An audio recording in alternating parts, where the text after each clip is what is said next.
Dito sa Papa Dudut Stories, ikaw ay hindi nag-iisa. Malaki ang naitutulong ng kasambahay sa isang bahay dahil silang gumagawa ng mga gawain na hindi natin kayang gawin dahil marami tayong bagay na kailangang mas pagtuunan ng pansin at ng ating atensyon.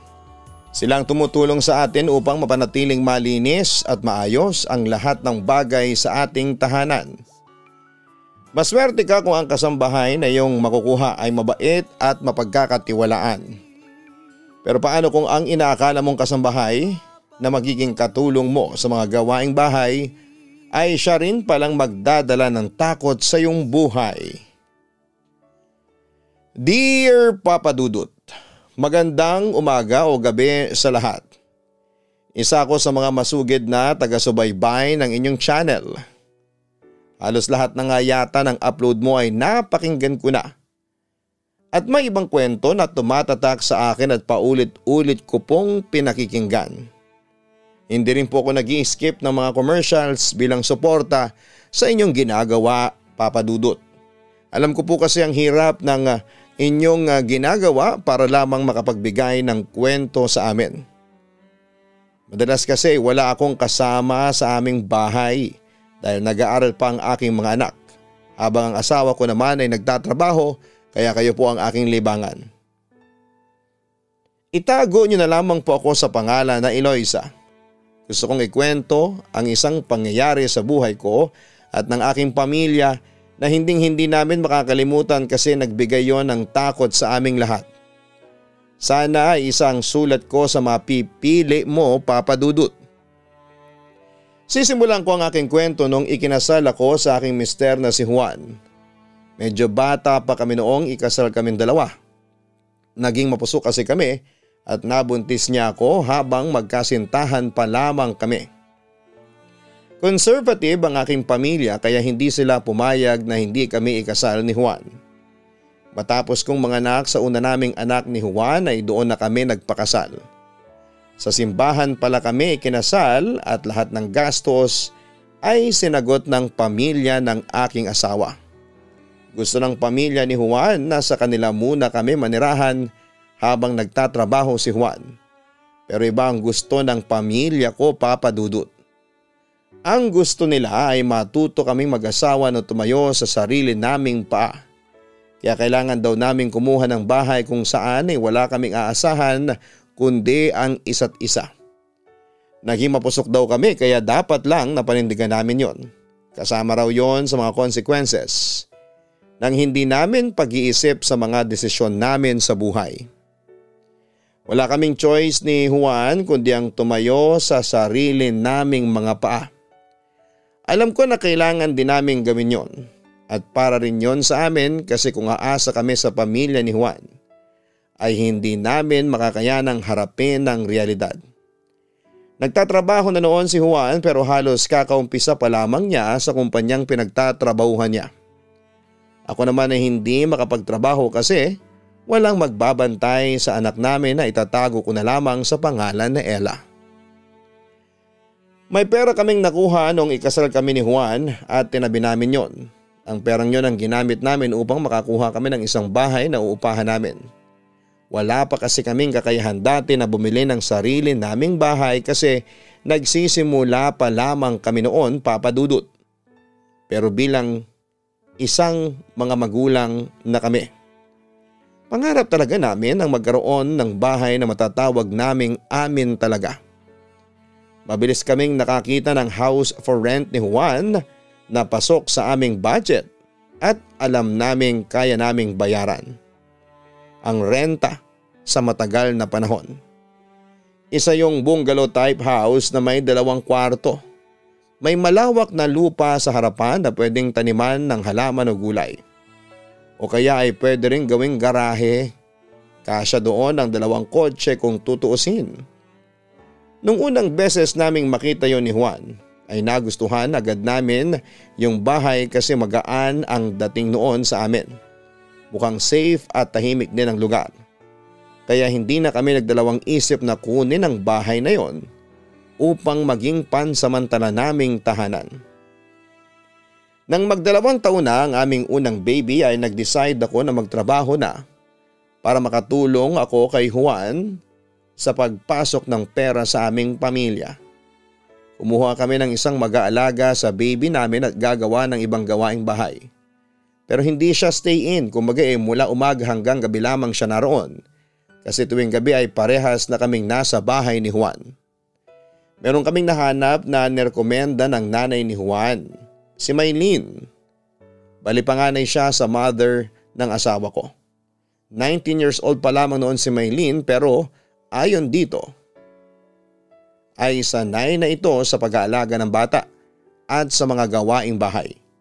May tiwala naman ako sa kanya kasi kakilala siya ni Juan Papa Dudut. Okay naman talaga si Maylene. Sa ilang buwan na siya ang kasambahay namin ay nakita namin na nagagawa niya ng maayos ang trabaho niya. Isang sakay lamang ng jeep ang layo ng bahay namin sa bahay nila kaya hindi rin siya nahihirapan. Talagang hindi nakapagsisisi na siya ang kinuha namin kasi parang ang hirap nang makahanap ng isang kasambahay na mapagkakatiwalaan at magaling sa trabaho niya. Mas nakaipon kami ng asawa ko ng pera nang magsimula na akong magtrabaho. Balak kasi namin na bumili ng lupa kung saan kami magtatayo ng aming dream house. Hindi rin kasi namin gusto na habang buhay kaming mangungupahan. Para sa amin ay mas okay talaga na kapag may sarili ka ng pamilya ay may sarili ka ring bahay para meron kayong kalayaan na gawin ang gusto ninyong gawin sa buhay. Yun nga lang Papa Dudut ay wala pa akong isang taon sa pagtatrabaho ay nabuntis na ako sa pangalawa naming anak Papa Dudut. Ang totoo ay wala yon sa plano namin ni Juan dahil gusto namin na saka nasundan si Ella kapag 5 years old na ito. Medyo naging masela ng pagbubuntis ko sa pangalawa naming anak. Kaya naman mas pinili ko na huminto na sa pagtatrabaho at sa bahay na lamang ako para mas makapagpahinga ako ng maayos at maalagaan ko rin ang aking sarili. Alam ko na hindi ako mahihirapan kasi kasama ko sa bahay si Maylene kapag wala si Juan doon. Medyo okay na ang lagay ni Juan sa company kung saan siya nagtatrabaho. Kaya naman tiwala rin talaga kami na hindi kami kakapusin financially. Yun nga lang ay magiging mabagal ang pag-iipon namin para doon sa lupa na gusto naming bilhin. Pero okay lang naman yon. Kung sakali na merong makauna sa aming makabili noong lupa. Ibig sabihin ay hindi na talaga yon para sa amin Papa Dudut. Naging madali para sa akin ang lahat kahit nasa bahay lamang ako. Kasi nandoon si Maylene. Sobrang laki ng tulong niya sa amin Papa Dudut. Pero dahil sa nami-miss ko rin ang maging hands-on sa panganay ko, ay ako nang nag-alaga sa kanya habang si Maylene ay sa mga gawaing bahay. Totoo nga na kahit nasa bahay ka lang ay hindi mo masisiguro ang safety mo. Isang pangyayari kasi ang talagang nagbigay sa amin ng takot. Isang araw walang pasok noon sa trabaho si Juan pero meron silang company outing at kasama siya. Kinabukasan pa ang balik niya.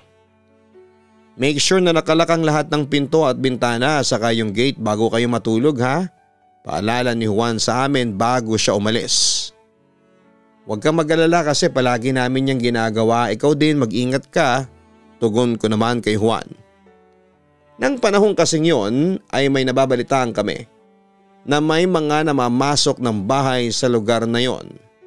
Mga magnanakaw. Parang 3 bahay na ang nanakawan at hindi pa rin nahuhuli ang taong gumagawa noon. Kaya medyo natatakot din kami dahil wala kaming alam kung saan aatake ang kawatan. Wala kaming kalam-alam na nang gabing yun ay kami na ang magiging biktima. Bago kami matulog ni Maylene ay siniguro namin na nakalakang lahat ng dapat na ilak. Tiwala kaming natulog. Dahil sa wala kong kasama sa bahay ay doon muna namin pinatulog si Maylene at hindi namin siya pinauwi sa kanila. Nagising na lamang ako nang makarinig ako ng mahinang pag-iyak ni Maylene. Nag-alala ako kaya lumabas ako ng kwarto at natakot ako nang makita ko ang isang lalaki na nakasuot ng cap at shades na hawak si Maylene sa kamay. May baril na nakatutok sa batok si Maylene. "Ate, tulungan mo ako," umiiyak na samo ni Maylene. Wala naman akong nagawa kasi armado yung lalaki. Ako naman ang tinutukan ng baril ng lalaki at inutusan niya akong ilabas lahat ng pera at alahas na meron kami sa bahay na yon. Hindi ko na inisip ang mga material na bagay na mawawala sa amin. Ang naging priority ko ay ang kaligtasan namin ni Maylene at ng anak ko. Hindi ko na sinubukan na manlaban dahil na rin sa sobrang takot. Ibinigay ko sa lalaki ang lahat ng gusto niyang kunin, kahit ang cellphone at laptop ay kinuha niya. Nagbanta pa siya sa amin na kapag tumawag agad kami ng pulis, pagkaalis niya ay babalik siya at papatayin niya kami ni Maylene. Sa may likod na pinto ay pumasok yung lalaki kasi sira ang doorknob noon. Nang wala ng lalaki nakita ko na mas takot si Maylene sa akin. Nanginginig siya at hindi ko mapatigil sa pag-iyak. Sobra siyang na-trauma sa mga pangyayari. Kinabukasan pa kami nakapag-report sa mga pulis kasi natakot kami na baka totohanin ng lalaki magnanakaw ang banta niya. Nalaman lang din ni Juan ang nangyari nang makauwi siya kasi wala akong cellphone para kontakin siya. Wala namang kaming sinisisi sa mga nangyari kasi walang may gusto nun. Nagpapasalamat din kami sa Diyos kasi hindi niya hinayaan na masaktan kami ni na Maylene. Yun nga lang ay grabe ang iniwang takot noon kay Maylene kaya hindi na kami nagulat sa naging desisyon niyang mag-resign at umalis na. Gusto muna niyang umuwi sa kanila dahil natatakot siya na maulit ang masamang pangyayaring yon. Naintindihan namin si Maylene sa desisyon niya kaya hinayaan na lamang namin siya ni Juan. Ang problema nga lang ay kung paano kami makakahanap ng kapalit ni Maylene. Habang wala pa kaming nakukuha ay nag-adapt kami ng 2 aspin para kung sakali na may magtangkang magnakaw ulit sa bahay na inuupahan namin ay maalerto agad kami lalo na kapag sa gabi. Mas okay siguro na lalaki nang kunin natin kasama sa bahay, ang sabi pa ni Juan. Yan nga din ang naisip ko. Houseboy na ang kunin natin para kapag wala ka ay may pwedeng magtanggol sa amin dito. Pagsang-ayon ko naman. Parehas tayong maghanap. Mas okay din siguro kung kilala natin o kilala ng kakilala natin para kahit paano ay pwede nating pagkatiwalaan, ang sabi pa ni Juan. Si Juan ang nakahanap ng houseboy namin, Papa Dudut. Malayong kamag-anak niya si Ruel. Malayong pinsan ni Juan si Ruel. Magaan kaagad ang loob namin sa unang beses naming nakilala si Ruel. At mukha siyang mabait at mapagkakatiwalaan. Medyo malaki ang katawan niya kaya sigurado na matatakot sa kanyang masasamang loob na magtatangkang magnakaw ulit sa bahay. Marunong daw siya sa lahat ng mga gawaing bahay kahit ang pagluluto. Sinabi ko na kahit siya nasa gawaing bahay at ako na ang sa anak ko. Sa unang linggo ni Ruel bilang houseboy namin ay nakita namin ni Juan na mapagkakatiwalaan talaga siya. Masipag din siya kahit na hindi na inuutusan. Basta makita niya na meron siyang kailangang gawin ay ginagawa niya. Nakakatuwa rin na marunong siya sa pagkukumpuni ng mga sirang appliances. Nang masira kasi ang washing machine ay siya pang nag-ayos. Naging magaan din talaga ang loob namin kay Ruel. Marami siyang kwento, matanda lang pala siya sa amin ni Juan ng 3 taon pero kuya at ate ang tawag niya sa amin. Malayo ang mismong bahay ni na Ruel sa bahay namin kaya nagstay in na siya. 2 beses sa isang buwan ang day off niya para naman meron siyang oras para makapagpahinga. Nakuha na rin ni Ruel ang tiwala namin ni Juan sa maikling panahon. Talagang mabait kasi siya at masipag. Hindi siya pasaway at may mga pagkakataon pa nga na hindi na siya umaalis kapag day off niya. Nandun lang siya sa bahay at nagpapahinga. Minsan din kahit day off niya ay gumagawa pa rin siya sa bahay ng mga dapat na gawin. Ang ginagawa na lang namin ni Juan ay dinadagdagan ng sahod niya. Nung una ay okay talaga si Ruel, Papa Dudut. Wala kami naging problema sa kanya. Alam namin ni Juan na may mga pagkakataon na kinakapo si Ruel sa pera dahil ang alam namin ay nagpapadala siya sa pamilya niya every month. Kaya normal na sa amin ang bumabali si Ruel at binibigyan namin siya ni Ruel. Ang alam kasi namin ay maraming magkakapatid si Ruel. At siya ang panganay. Kaya malaki talaga ang responsibilidad na kanyang dinadala. Nagkaroon nga lang kami ng duda kay Ruel nang mapansin namin ni Juan na madalas ay wala siya sa sarili. Nakatulala siya sa kawalan. Nagiging makakalimutin at may ilang beses din siyang nakakabasag ng plato at baso kapag naghuhugas siya ng mga yon. Sinabi ko kay Juan ang mga bagay na nangyayari kay Ruel kasi nababahala na ako. Ang sabi lang ni Juan ay baka merong problemang pinagdadaanan si Ruel. Naisipan kong kausapin si Ruel at baka makatulong ako sa pinagdadaanan niya kung meron man. Umanap ako ng magandang pagkakataon. Isang tanghali nanonood kami ng isang noontime show. Doon ko na naisipan na magtanong kay Ruel. Ruel, napapansin kasi namin ni Juan na parang meron kang problema. Kung meron ay pwede kang magsabi sa amin ha. Huwag kang mahihiya, mahinahon kong sabi. Wala po ate, okay po ako. Huwag niyo po akong alalahanin. Okay na okay po talaga ako. Sagot niya sabay tawa ng mahina. Ewan ko pero parang ang hirap paniwalaan ang naging sagot ni Ruel, Papa Dudut. Malakas talaga ang pakiramdam ko na meron siyang hindi sinasabi sa amin ni Juan. Kaya pasimple ko siyang inobserbahan lalo na ang mga kilos niya. Hanggang isang araw ay tinawagan ako sa cellphone ng nanay ni Ruel. Hindi ko alam kung paano niya nalaman ang number ko. Nagulat ako sa mga nalaman ko na ilang buwan na raw na hindi nagpapadala ng pera si Ruel sa kanila. At baka pwede ko raw pakiusapan si Ruel na magpadala sa kanila kahit papaano. May sakit daw kasi ang isang kapatid ni Ruel at nasa ospital. Kahit daw anong pakiusap niya kay Ruel ay hindi siya nito binibigyan ng pera. Nagtataka raw ito kasi hindi naman ganun si Ruel. Ang sabi ko ay huwag siyang mag-alala kasi kakausapin ko si Ruel. Sinabi ko kay Juan ang tungkol sa bagay na yon. Parehas kami nagtaka kasi ang alam namin ay kada buwan ay nagpapadala ng pera si Ruel. Kasi umaalis si Ruel kapag day off nito at nagpapaalam na magpapadala ng pera sa pamilya nito. Kaming dalawa na ni Juan ang kumausap kay Ruel sa pagkakataon na yon. Kasi hindi ko na kaya yon na ako lang mag-isa. Ruel, tumawag pala ang nanay mo sa akin. Totoo ba na hindi ka nagpapadala sa kanila? Tanong ko. Ano, hindi po totoo ate. Kada buwan ay nagpapadala ako sa kanila. Sagot ni Ruel na medyo mataas ang boses.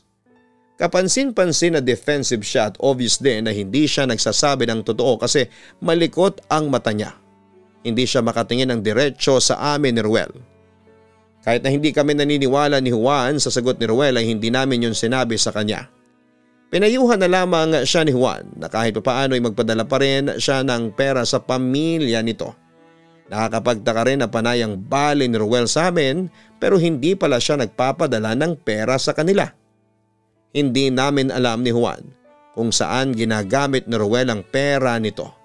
Do wala na sana kaming pakialam doon kaya lang ay naaawa kami sa pamilya ni Ruel na umaasa sa kanya. Pinabayaan na muna namin ni Ruel at umasa kami na kahit papaano ay totoo ang sinasabi niya na magpapadala pa rin siya sa pamilya niya. Pero habang lumilipas sa mga araw ay nagiging kakaiba na ang kilos ni Ruel. At mas lumala na ang kutob namin ni Juan na meron siyang tinatago sa amin. Hanggang isang araw day off noon ni Ruel, umaga pa lamang ay nagpaalam na siya sa akin na may pupuntahan siyang kaibigan. Pagkaalis ni Ruel ay binuksan ko ang kwarto niya. May duplicate key kasi ako doon. Pagpasok ko ay tsinek ko ang mga gamit ni Ruel sa pagbabaka sakali na meron akong makikitang bagay na magbibigay ng sagot sa biglang pag-iiba niya.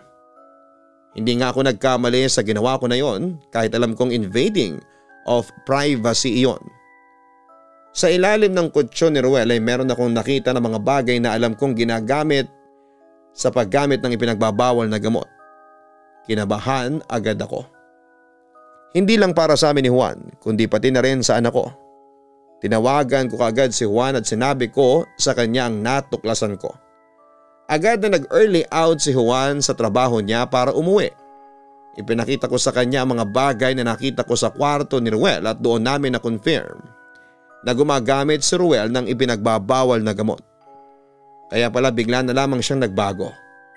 Kaya pala hindi na siya nakapagbibigay ng pera sa pamilya niya ay dahil doon napupunta ang sinasahod niya. Pinag-usapan namin ni Juan ang dapat naming gawin at nagkasundo kami na paaalisin na lamang si Ruel. Hindi kasi namin alam kung ano ang pwede niyang gawin kapag nakagamit siya ng droga.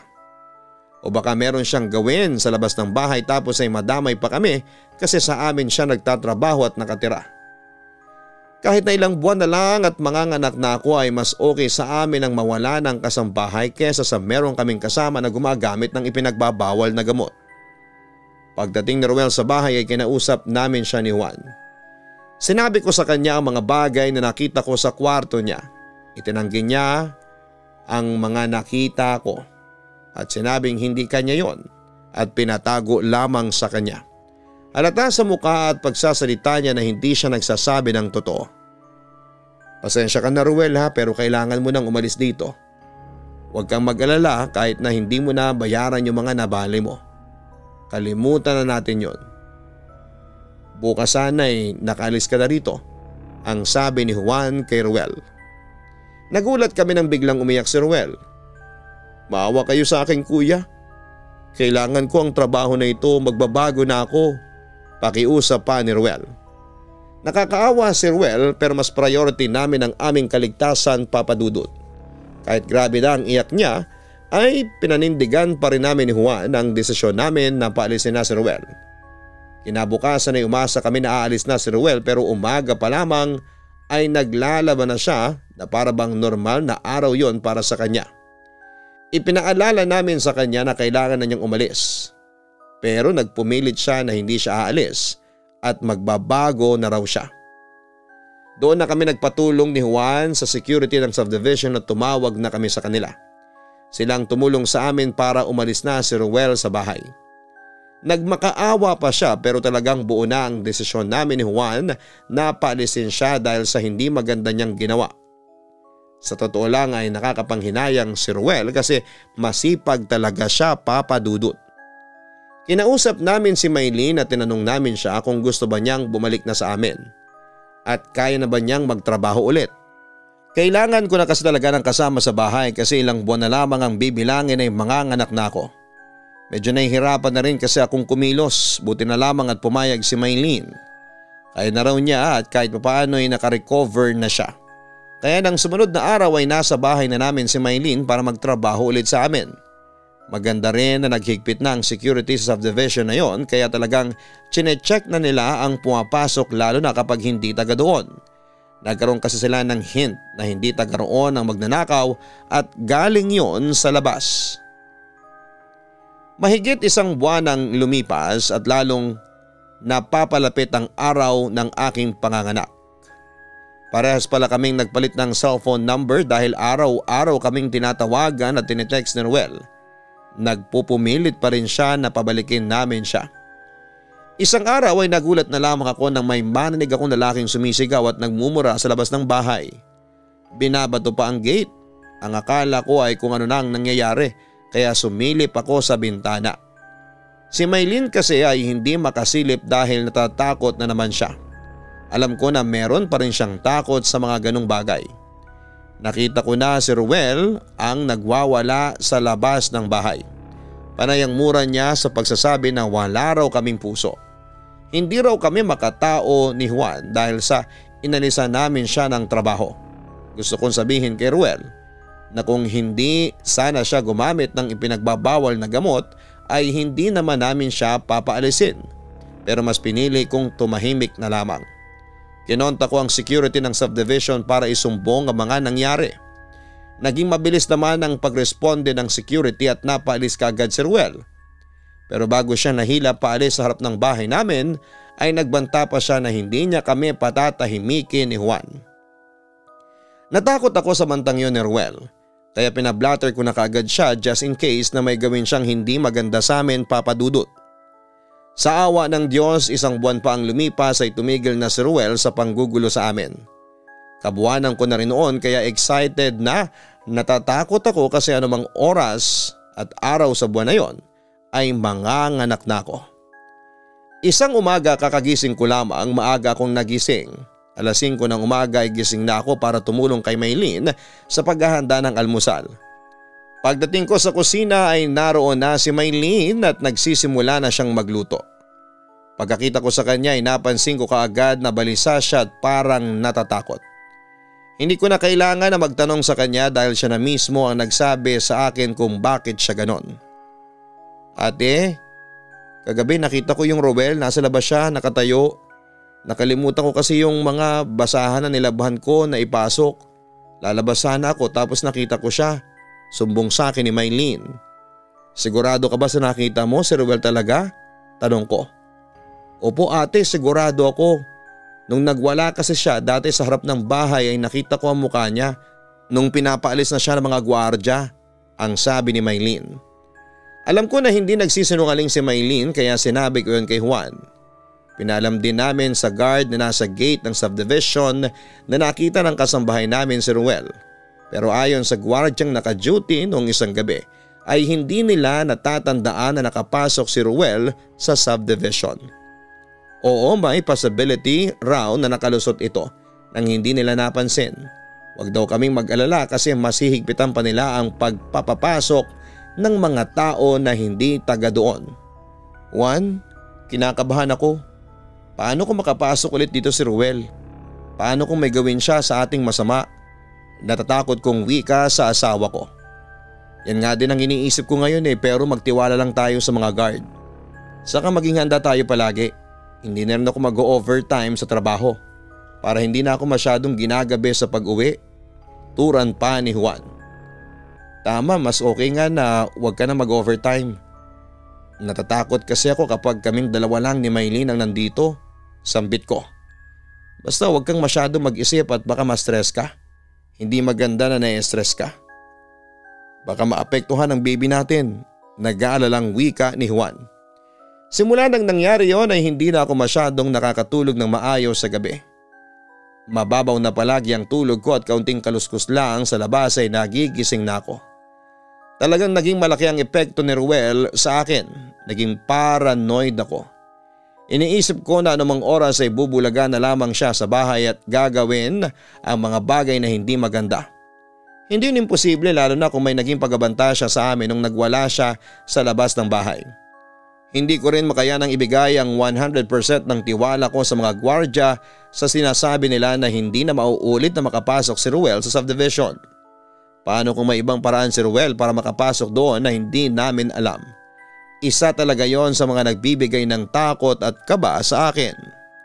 Napakahirap mabuhay ng merong takot. Yung merong kang pakiramdam na anumang oras ay may masamang mangyayari sa iyo at sa mga taong malapit sa iyo, Papa Dudut.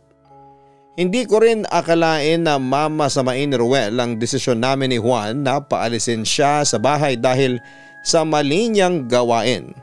Kung wala namang kaming nakitang mali sa kanya ay nagtatrabaho pa rin sana siya sa amin. Nalungkot din ako sa mga nangyari at maling desisyon ni Rowel sa buhay. Okay siya nung una, mabait siya. Siguro ay may mga tao lang na naka-impluwensya sa kanya para gumawa ng mga hindi tamang gawain. Ayokong ipaabot sa demandahan sa pulis ang ginawa sa amin ni Rowel. Kahit paano ay naniniwala pa rin ako na nagkaroon kami ng espesyal na parte sa buhay ni Rowel at yung mga pinakita niya sa amin ay dahil sa bugso ng kanyang damdamin. Baka naman nakakapag-isip-isip na siya at na-realize niyang siya talaga ang mali kung bakit namin siya kinakailangan na paalisin sa bahay. Ang tagal na rin kasing hindi nagpaparamdam si Rowel sa amin simula nung huling beses na nakita siya ni Maylene sa labas ng bahay. Dumating na ang araw ng aking panganganak. Sumakto na sa araw na yon ay walang pasok sa trabaho si Juan. Kaya na mag-labor na ako ay nasa tabi ko siya. Dinala niya ako sa ospital at naiwan sa bahay si Maylene at ang panganay na anak namin ni Juan. Safe ang aking panganganak at for the second time ay babae ang naging anak namin. Wala pa akong isang araw sa ospital ay isang problema na kaagad ang nangyari. Nagulat kaming dalawa ni Juan nang biglang dumating sa ospital si Maylin at si Ella. Nang makita ko si Maylin ay alam kong natatakot siya. Maylin, bakit ka nagpunta rito? Gabing-gabi na. Uuwi na rin kami kaya hindi ka na dapat nagpunta dito sa ospital. Sabi ni Juan kay Maylin. Kuya, natatakot kasi ako sa bahay ninyo, kami lang ni Elang nandun. Tahol kasi ng tahol ang mga aso na parang may nakikita silang tao. Pakaramdam ko ay nandun na naman si Ruel. Hindi ko na alam ang gagawin ko kaya umalis na lamang kami ni Ella. Naluluhang paliwanag pa ni Maylin. Napatingin si Juan sa akin at alam ko na ayaw niya na marinig ko sana ang bagay na yon kasi kapapanganak ko pa lamang at baka mas lalo akong ma-stress. Pero narinig ko na. Dapat tumawag ka sa security ng subdivision. Nasa may ref ang number, ang sabi pa ni Juan. Nakalimutan ko na kuya. Naunahan na ako ng takot at pagkataranta. Pero nilak ko naman yung bahay bago kami umalis ni Ella. Sorry talaga kuya. Kung umalis ako sa bahay nang hindi nagsasabi sa inyo. Patuloy na paghingi ng tawad ni Maylin. Hayaan mo na, ang mahalaga iligtas kayo ni Ella. Turan pa ni Juan. Sinabihan ko si Juan na tumawag sa security ng subdivision at ipacheck ang paligid ng aming bahay. Pero ang gusto ni Juan ay personal siyang umuwi sa bahay ng gabing yon at tatawagan daw niya ang security. Dapat daw ay makasigurado kami na wala doon si Ruel o kahit sa paligid man lang. Ayoko sanang payagan si Juan sa gusto niyang mangyari kasi kinakabahan ako. Na baka nandun nga si Ruel, baka nga tamang hinala ni Maylin na kaya tahol ng tahol ang mga aso sa bahay ay dahil nandun si Ruel at may gagawin itong hindi maganda. Hindi ko na napigilan si Juan sa pag-uwi niya sa inuupahan naming bahay, Papa Dudut. Nangako siya sa akin na walang masamang mangyayari sa kanya at hindi naman daw siya babalik sa bahay ng mag-isa. Magpapasama raw siya sa mga guard ng subdivision. Nang umalis na si Juan ay ipinagdasal ko siya, Papa Dudut, na sana'y walang masamang mangyari sa kanya. Na sana ay nagkamali lamang ng akala si Maylin na baka nandun sa paligid ng bahay namin si Ruel. Si Maylin muna ang naiwan sa akin para magbantay. Humingi rin ako ng pasensya sa kanya kasi nakaranas na naman siya ng takot sa bahay namin. Ang sabi ni Maylin ay wala akong dapat na ihingi ng sorry sa kanya kasi hindi ko naman ginusto ang mga nangyayari ng panahong yon.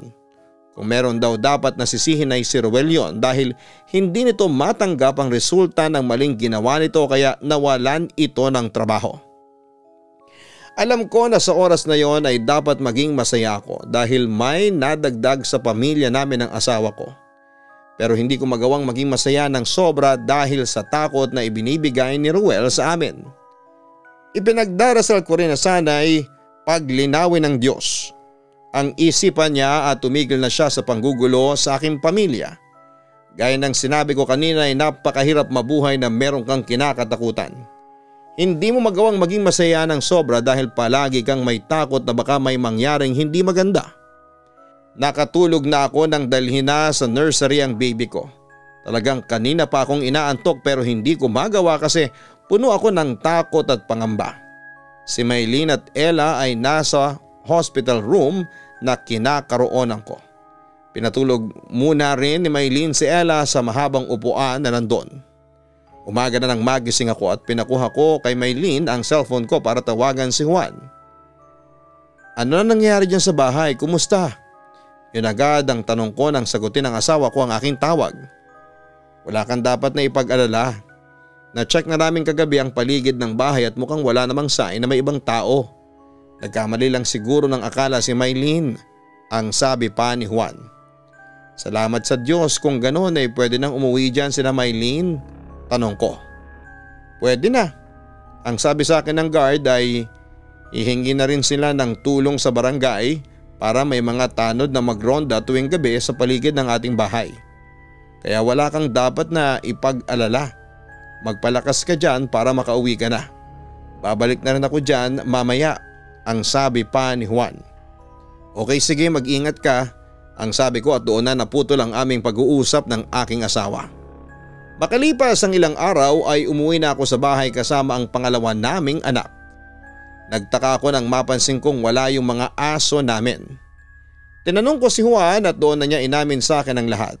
Nalungkot at nayak ako nang malaman ko na sumakabilang buhay na ang mga aso ko. Meron daw lumason sa mga ito. Nung gabi na umuwi si Juan sa bahay ay naabutan nila na patay na ang alaga naming aso. Hindi raw yung sinabi ni Juan sa akin dahil ayaw niyang mag-isip pa ako at madagdagan ang stress. Inamin na rin ni Juan sa akin na may posibilidad na bumalik si Ruel sa bahay na inuupahan namin. Nakapag-report na raw siya sa mga pulis at hinahanap na raw si Ruel.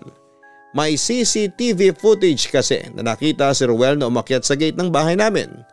Malamang daw ay nakapagtago ito kaya hindi ito nakita ni Maylene nang tahulan ito ng mga aso namin. Naisip ko na mas okay doon muna tayo sa bahay ng parents ko. Mas safe tayo doon kasi hindi yun alam ni Ruel. Saka na tayo bumalik dito kapag nahuli na si Ruel, ang sabi pa ni Juan. Sige, baka hindi rin ako makatulog dito ng maayos habang alam ko na anytime may pwedeng bumalik si Ruel. Kinakabahan kong wika. Nagkasundo kami ni Juan na bukas din ay aalis muna kami ng pansamantala sa bahay na yon. At doon muna kami sa bahay nila. Kinausap ko na rin si Maylene dahil gusto ko siyang isama. Bago pa yon ay nakausap na ni Juan ang mga magulang niya at walang problema sa kanila kung doon muna kami sa kanila hanggang sa maging okay na ang sitwasyon at mahuli na ng mga pulis si Ruel. Talagang ng time na yon ay alam naming lahat na mapanganib na tao si Ruel. Nagtanim talaga siya ng sama ng loob sa amin nang paalisin namin siya to the point na gusto na niya kaming gawa ng hindi maganda, Papa Dudut.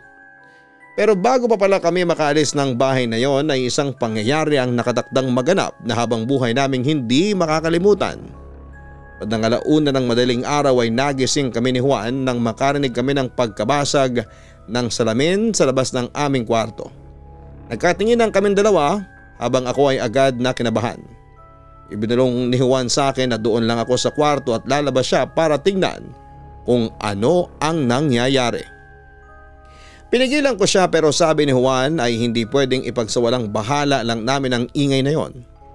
Nagmamadali kong kinuha ang cellphone at tumawag ako sa security ng subdivision.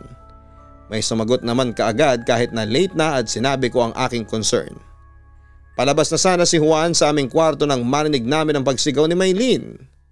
Kasunod noon ay ang malakas at sunod-sunod na pagkatok sa pinto ng aming kwarto. Ate, si Ruel nandito siya, tulungan niyo ako. Umiiyak na sigaw ni Maylene. Mabilis na kumilos si Juan at binuksan niya ang pinto at pumasok si Maylene na luhaan at takot na takot. Sinarado kaagad ni Juan ang pinto at kinandado yon. Sinabi ni Maylene na nasa loob ng bahay si Ruel at nagising daw siya kasi may lalaking pumasok sa kwarto niya. Kahit natatakot si Maylene ay pinilit niyang kumalma. Nang lumapit daw si Ruel sa kanya ay kinuha niyang malaking salamin sa kwarto niya at iyon ang inihampas sa ulo ni Ruel. Saka siya tumakbo papunta sa aming kwarto. Napasigaw ako sa takot nang may malakas na kumatok sa pinto. Narinig din namin ang boses ni Ruel na galit na galit. Nagbabanta siyang papatayin niya kaming lahat dahil sa ginawa namin ni Juan sa kanya. Sa boses niya ay halatang high siya sa droga, Papa Dudut.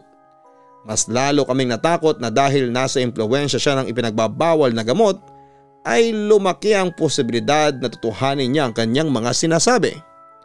Binanggana ni Ruel ang pinto ng paulit-ulit. Talagang gusto niyang makapasok sa kwarto namin ni Juan.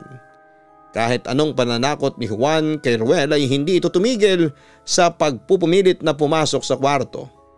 Napayakap na lamang ako sa mga anak ko habang nagdarasal na sana ay huwag kaming pabayaan ng Diyos. Dininig naman ng dasal ko dahil makalipas ang ilang minuto ay dumating na ang security guard ng subdivision. Huling-huli nila si Ruel sa loob ng aming bahay. May mga pulis din na dumating at dinala si Ruel sa presinto. Sumama si Juan doon upang formal na makapagsampa ng kaso laban kay Ruel. Kahit na nakakulong na si Ruel ay hindi agad nawala ang trauma na ibinigay niya sa aming lahat, Papa Dudut. Matagal pa bago nawala ang takot na yon. Nawala lamang yon nang makapagpatayo na kami ni Juan ng bahay at nakalipat na kami doon. Doon ko naramdaman na ligtas talaga kami. Hindi na rin ako bumalik pa sa pagtatrabaho kahit pa malalaki na ang mga anak namin at hindi na sila masyadong bantayin. Ako na ang personal na nag-alaga at nag-asikaso sa kanila, Papa Dudut. Hindi na kami kumuha ng kasambahay simula nang umalis sa amin si Maylene kasi mag-iibang bansa na siya. Talagang nawala na kami ng tiwala na magpatuloy ng ibang tao sa aming bahay, lalo na at hindi namin ito kilala ng lubusan. Lubos na gumagalang, Eloisa. Walang mali na isipin at i-priority natin ang ating kaligtasan at ang mga importanteng tao sa atin. Huwag tayong mag-alinlangan na alisin sa ating buhay ang mga tao na alam nating maaaring magdulot ng kapahamakan sa atin. Mas mabuti na ang maging sigurado kesa magsisi sa huli. At kung ikaw man ay inalis ng isang tao sa kanyang buhay ay isipin mo rin kung bakit niya yon nagawa. Huwag kang magpadala sa iyong emosyon at galit. Isipin mo rin na baka nasa iyo ang mali. Iwasan mo na rin ang manggulo pa o gumanti. Tanggapin mo na lamang na wala ka na sa sirkulasyon ng buhay ng taong yon at umusad ka na lamang. Alisin mo ang hindi magagandang bagay na naging dahilan upang putulin ng taong yon ang tulay na nag-uugnay sa inyong dalawa. Huwag kalimutan na mag-like, share and subscribe. Hanapin din po ang Kaistorya YouTube channel at kayo po ay mag-subscribe. Ganon din ang Papa Dudut Family YouTube channel. Asahan ko po ang inyong suporta sa ibang mga channels ko. Maraming salamat po sa inyong lahat. Ang buhay ay mahiwaga, laging may lungkot at saya. Sa Papa Dudut Stories, laging may karamay ka.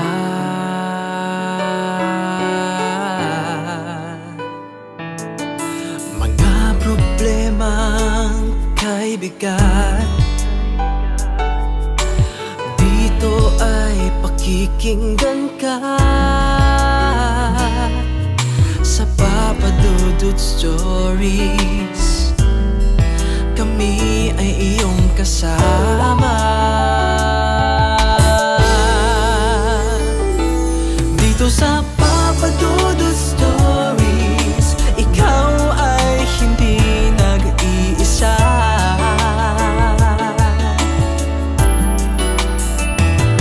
Dito sa Papa Dudut Stories, may nagmamahal sa'yo. Papa Dudut Stories, Papa Dudut Stories,